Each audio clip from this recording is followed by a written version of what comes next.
The first key opened the cabin. The second key opened the warning. It fell from a lawyer's envelope on a choking hot August afternoon, while Norah Bell was bent over a hotel wash basin, wringing soap water from a stranger's shirt. She almost did not answer the knock. Nothing good had crossed her threshold in a long time. Not since the fever took her husband. Not since the doctor folded his hat in both hands and would not meet her eyes. Not since every day became a bargain with hunger. Her little girl, Annie, sat on the floor with a broken slate across her knees, drawing mountains she had never seen. The room smelled of starch, wet cotton, and old smoke. Then the courier handed Norah a cream-colored envelope sealed with black wax. A law office in Leadville. Official handwriting. Heavy paper. The kind of paper poor women were taught to fear. Norah dried her hands before she broke the seal. Her Aunt Maud was dead. That name barely felt real. Maud Bell had lived for almost 30 years above a settlement called Silver Lark, high in the Colorado range. Family stories made her sound half ghost, half nuisance. A woman who bought more salt than sugar, nailed shutters closed in July, and spoke to the mountain as if it answered. Norah read on. The cabin, the ridgeland, the spring rights, and all contents of the property had been left to her. Everything. For a moment she only stared. Then a long iron key slid from the envelope and landed in her palm. A smaller key followed. Brass. Old. Polished along the teeth from years of handling. A folded scrap of paper was tied to it with black thread. Norah opened it. Mrs. Maud Bell requested that this key not be explained in writing. Bring it with you. Norah read the line again and again. Behind her, Annie stopped drawing. Mama. Norah closed her hand around both keys. The hotel manager wanted rent by Monday. The laundry had cut her hours. Winter was only 3 months away. She had already learned what winter did to women with no roof of their own. The iron key felt heavy. The brass key felt impossible. We're going west, Norah said. Annie's eyes widened. To the mountains? Norah looked at the unexplained key. Yes, to whatever waited there. Silver Lark was not on most maps. It appeared after 2 days of climbing, at the end of a road that became less a road than a memory of one. The wagon broke through pine shade and rolled onto a ridge above the valley. Annie stood up so quickly Norah caught her by the skirt. Below them sat a small settlement stitched along a pale creek. A church with a leaning steeple. A livery stable. A blacksmith shed. A general store with barrels under the awning. And high above town, tucked beneath a shelf of dark stone, stood a cabin with green shutters and a chimney built from river rock. The driver followed Norah's gaze. Maud Bell's place. You knew her? The man made a sound that was not quite a laugh. Everybody knew Mrs. Bell, mostly from a distance. Why? He shifted the reins. Because she spent the last decade preparing for a winter that never came. Norah looked at him. She lost people once, he added, quieter. Husband and a boy, big storm, pass closed, town couldn't get up there. After that, she started measuring things. Creek height, animal tracks, seed dates, snow lines. Folks called it madness. The cabin remained fixed above them. Small, silent, deliberate. The driver clicked his tongue to the horse. She said the mountain repeats itself. By dusk, Norah and Annie stood at the cabin door. The iron key turned as if it had been waiting for her hand. The door opened. Norah froze. The cabin was not empty. It was arranged. Every wall carried shelves. Glass jars caught the lantern light in rows of amber and red. Dried beans, carrots, peaches, salt pork, pickled cabbage, medicinal roots tied in bundles, candles wrapped in linen, stacks of wool blankets, each marked with a number. The firewood was cut, split, and ranked by length. The water buckets were scrubbed clean. The stove had been blacked recently enough to shine. There was no clutter, no dust of abandonment. The place felt less like a house than a decision. On the table sat a sealed letter. Norah knew before she opened it that Maud had placed it there for this exact moment. The handwriting was straight and hard. Norah, if you have come, then life has already asked too much of you. I am sorry I did not reach you sooner. This cabin is yours. The stores are yours. The spring is yours to guard, not sell. Trust repeated signs. Trust what the land does before you trust what people say. The final line stood alone. The early winter is coming back. Norah lowered the page. Annie whispered, "What does that mean?" Norah looked at the shelves. "I don't know yet." Then the brass key in her pocket pressed against her leg, as if answering. That night, while Annie slept in Maud's narrow bed, Norah searched the cabin. Not greedily, carefully. She opened cupboards, drawers, flower bins, tool chests. Nothing fit the brass key. Near midnight, as the lantern began to gutter, she noticed the stovepipe. Behind it, in the stone wall, one rock looked too clean. Norah pressed it. A narrow iron plate slid loose. Behind it was a lock, small, brass. Her throat tightened. She took the second key from her pocket. It turned once. The hearthstone shifted. Then a seam opened in the cabin floor. Cold air rose from beneath the house. Maud had hidden an entire room under the fire. Norah lifted the hatch. The ladder went down farther than any cellar should. At the bottom, she found the true inheritance. The underground chamber stretched beneath the cabin and into the slope itself. Shelves disappeared into lantern darkness, flour barrels sealed in wax, salt bins, coffee tins, dried corn, beans, lamp oil, bandages, quinine, castor oil, needles, boots wrapped in paper, child-sized coats, seed packets, axes, rope, a hand pump leading to an underground water pipe. Annie stood behind Norah in her nightdress, holding the ladder with both hands. Did Aunt Maud keep all this for herself? Norah turned slowly. No. Her voice came out thin. She kept it for after. On a writing desk near the far wall lay a stack of ledgers bound with gray string. Each cover carried a year. 1882, 1884, 1885, 1886, 1887, 1888. Norah opened the last one. Maud Bell, pattern book for Silver Lark Valley, not diary, pattern book. The first pages were weather marks, temperature, creek depth, rainfall, animal movement, food prices, wagon arrivals, illness reports, first frost, last thaw. But page by page, Norah saw the order. Maud had not simply written things down, she had compared them. When the creek dropped before September, the snow came early. When the elk left the upper meadow before the aspen turned, the pass froze hard.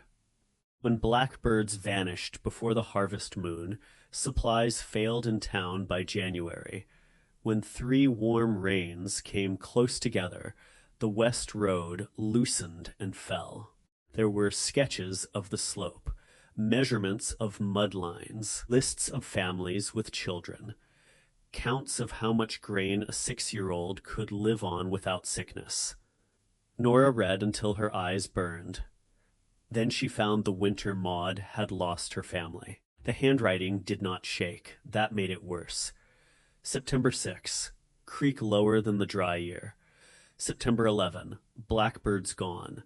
September 14, warm rain, wrong smell in the soil. September 19, Tobias says I see ghosts in weather. September 27, road above the west cut cracked. October 3, snow. October 9, pass closed. October 22nd, Tobias weak. October 26, Samuel fevered. Then the last entry on that page. October 29, buried my husband this morning. Buried my son before sunset. No one will laugh me out of preparation again. Norah shut the ledger. The underground room seemed suddenly full of the dead, not haunting her, handing her tools. By morning, she began learning Maud's system, not because she wanted to believe a dead woman, because she had lived long enough to know warnings do not always come from kind places. She learned how Maud measured the creek against notches cut into a willow root. She learned which shelf held daily food and which shelf must not be touched until snow sealed the road. She learned how to stretch meat with beans, how to keep flour from damp, how to dry apple slices until they bent without breaking. Annie learned too. The child carried a slate to the creek and copied numbers. She tied red string around jars that needed to be used first. She learned the difference between ordinary silence in the woods and the silence after animals had left. Town noticed. Of course it did. At Barlow's store, men smiled when Norah bought salt, nails, and lamp oil. Maud's cabin already working on you? One asked. Norah counted coins without looking up. Outside church, Mrs. Pike said softly, "Your aunt suffered. It made her see danger everywhere." Norah wanted to believe her. Then the signs began. The creek dropped to Maud's warning mark on the exact week written in the ledger. The choka cherries ripened too soon. A herd of elk came down from high meadow before the first yellow leaf, and on September 12th, Annie woke before dawn and shook Norah's shoulder. Mama, the birds. They climbed the ridge in cold gray light. Above Silver Lark, thousands of blackbirds circled, not scattered, gathered. A turning black wheel above the sleeping town. Norah opened Maud's pattern book with numb fingers. If blackbirds leave before harvest moon, begin final count. The birds turned once more. Then they swept south all at once. The sky emptied. Below, the town began its ordinary morning. Smoke lifted from chimneys. The blacksmith opened his doors. Children ran toward the schoolhouse. No one looked afraid. No one looked ready. Norah held the pattern book against her chest.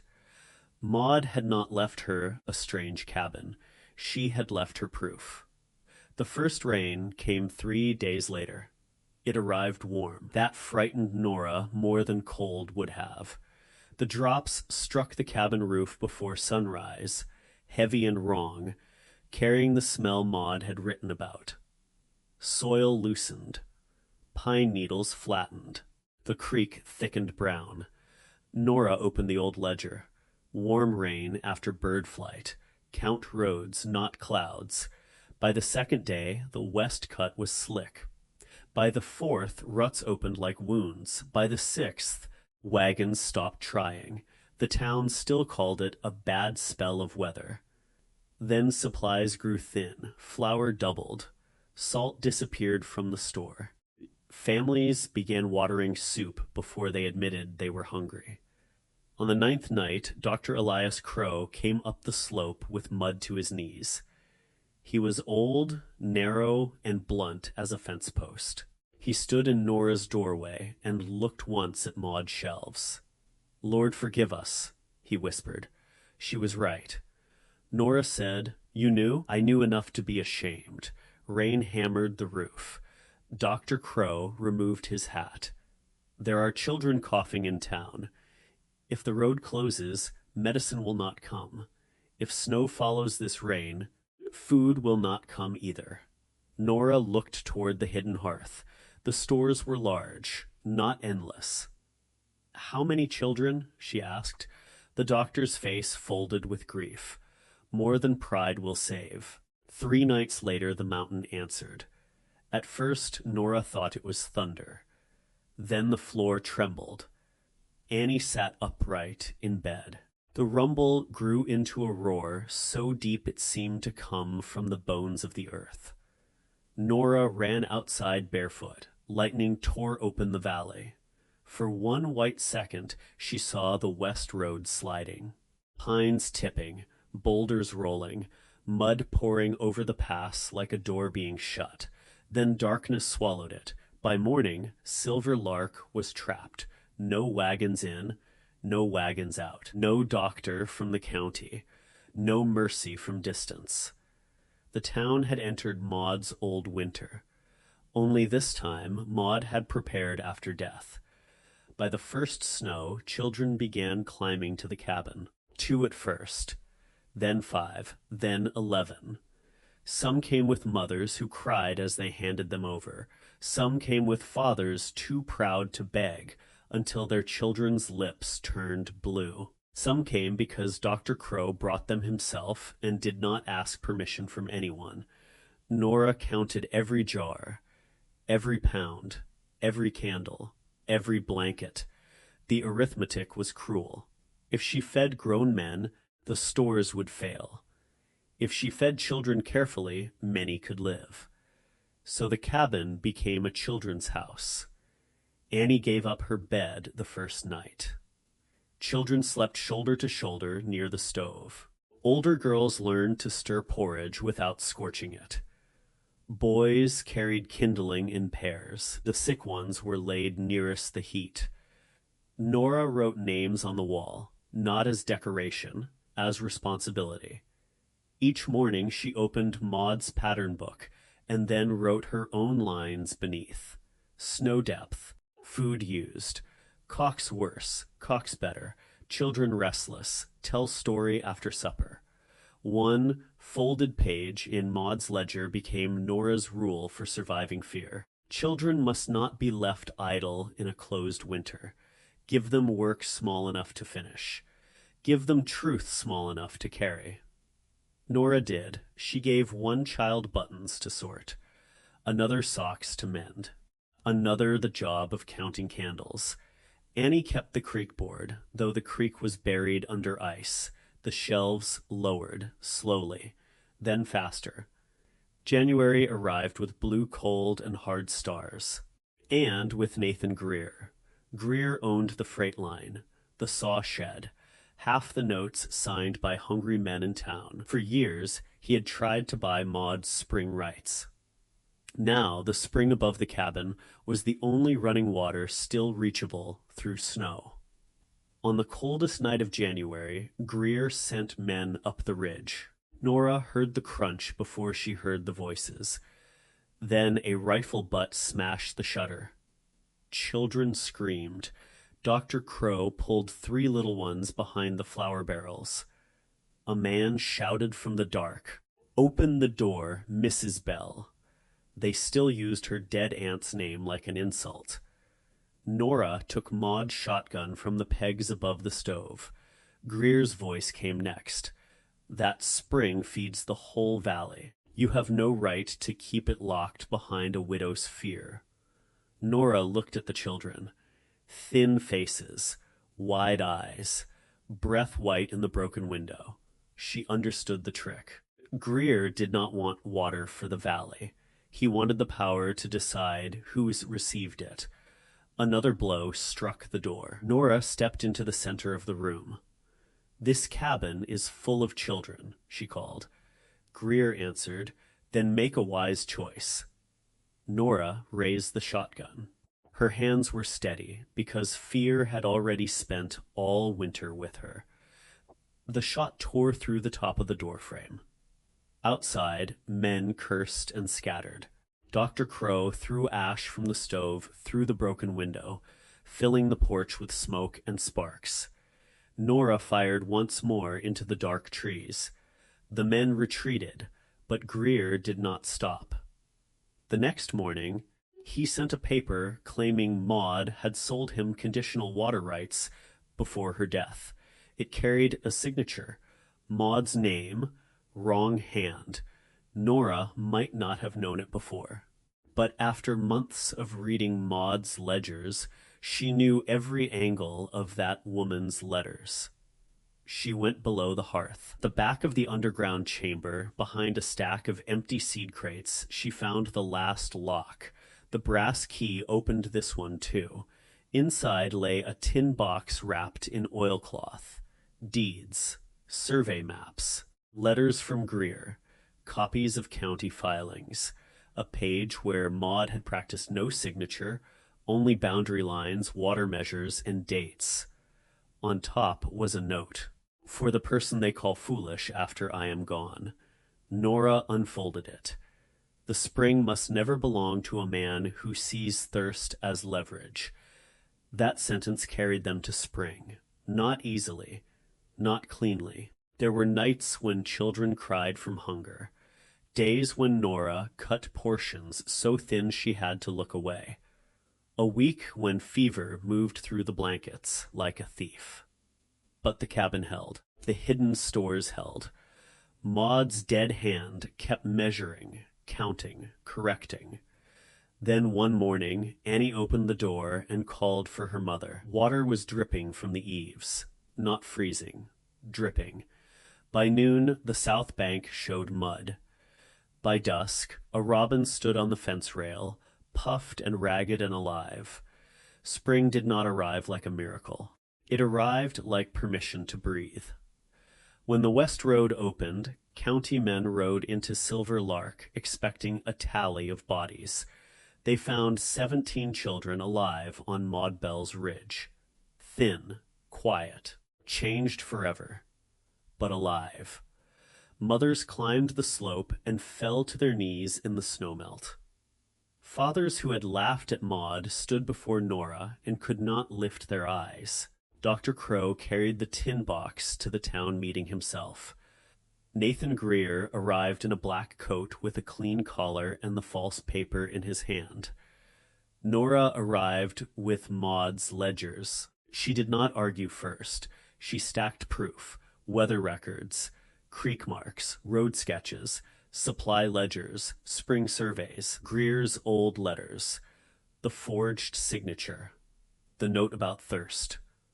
One by one, the town watched the story change. The woman they had mocked had not been hiding food from them. She had been saving them from the day their confidence failed. By sunset, Greer's claim was dead. The spring was placed under Valley Trust. No one man could own it. No one man could fence it. No one child in Silver Lark would ever trade thirst for obedience. That evening, Norah walked back to the cabin with Annie. The shelves were not full anymore, but they were not empty, and that mattered. Summer came hard and green. The town helped rebuild the pass road. Women brought jars to refill Maud's shelves. Men cut wood without being asked. Dr. Crow made labels in his ugly block handwriting. Children carried stones to mend the spring wall. No one called the cabin madness again. By August, exactly 1 year after the envelope arrived, Norah sat at Maud's table with a new ledger open. Annie sat across from her, chewing the end of a pencil. "What do we write first?" Annie asked. Norah looked out the window. The creek flashed below. The repaired road curved through pine. The valley seemed peaceful. But peace, she now knew, was not proof of safety. It was only a season asking to be watched. She dipped the pen. "Creek level," Norah said. "Bird movement. Stores on hand." Annie nodded seriously. Then she reached across the table and touched the brass key. The unexplained key, the hidden key. The key that had opened a room beneath a fire and a truth beneath a rumor. Norah set it on the first page of the new ledger. For a moment she thought of Maud alone in that cabin, counting jars while people laughed below. A woman called strange because she listened too closely to the world. A woman who turned grief into shelter. A woman who built a bridge no one could see until the winter came. Norah wrote the title carefully. Silver Lark Pattern Book. Continued. Outside, the mountain settled into evening. Inside, the cabin stood ready. Not afraid. Ready. And this time, when the birds changed direction, someone would know what it meant.